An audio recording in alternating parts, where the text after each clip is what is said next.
এখন যদি আমি তোমার কাছে জানতে চাই যে তোমার প্রিভিয়াস জেনারেশনে যারা মডেলিং করে এসছেন তাদের সময় সোশ্যাল নেটওয়ার্কিং সাইটস অ্যাভেলেবেল ছিল না।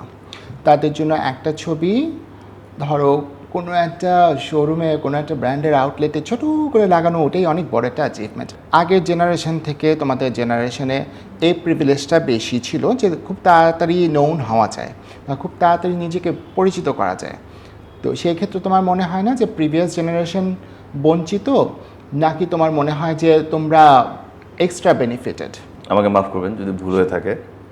ফার্স্ট অফ অল, আমি যখন কাজ শুরু করেছি তখন সোশ্যাল মিডিয়া এত বেশি অ্যাক্টিভ ছিল না। কিন্তু ছিল সোশ্যাল মিডিয়া, ছিল বাট না থাকার মতো।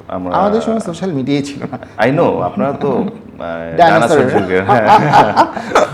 আমাদের সময় যেটা আমি 2015-16 পর আই থিঙ্ক সোশ্যাল মিডিয়াতে মানুষ বেশি মানে অ্যাগ্রেসিভলি আগানো শুরু হ্যাঁ করেছে। হ্যাঁ true। সো আমাদের 12-13 সালে 14 সালে ওই টাইমে কিন্তু সোশ্যাল মিডিয়া সবারই ছিল, বাট এত বেশি ইউজ টু না। লাইক সবাই রাতে বাসায় যে ফ্রি টাইমে ল্যাপটপ বা কম্পিউটারে, মানে লাইফ মানে ফেসবুকিং। Right right right. এখন আমার যেটা মনে হয় এখনকার জেনারেশন, এখন রিসেন্ট যারা আছে, এদের যদি ফেসবুক বা মেটা, আমি ডিরেক্টলি বলি মেটা যদি অফ হয়ে যায়, আমার মনে হয় এরা কেউ কাজ করতে পারবে কিনা, এবার মারাও যেতে পারে আফসোস হয়ে।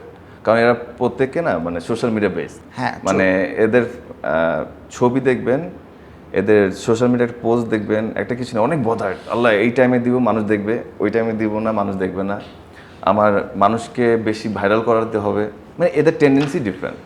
তো এরা কী করে, কাজের থেকেই বেশি ইম্পর্টেন্স দেয় সোশ্যাল মিডিয়াতে। হ্যাঁ, যার কারণে কাজে এসে চিন্তা করে যে আমি কি করব, কিভাবে আমাকে প্রেজেন্ট করব সোশ্যাল মিডিয়াতে, নট ইন মাই ওয়ার্ক।